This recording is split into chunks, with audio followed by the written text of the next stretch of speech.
Berdasarkan data Badan Penanggulangan Bencana Aceh Tamiang, banjir terus meluas hingga ke Kecamatan Seruai, Manyak Payet, Karangbaru, Tamiang Hulu, Tenggulun, dan Kecamatan Kota Kuala Simpang.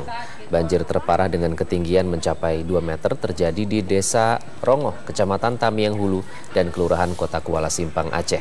Untuk beraktivitas, warga terpaksa menggunakan perahu menuju Kota Kuala Simpang. Banjir ini disebabkan oleh intensitas hujan yang tinggi, serta meluapnya air sungai di wilayah Hulu Aceh Tamiang. Selain merendam rumah warga, banjir juga merendam tempat ibadah.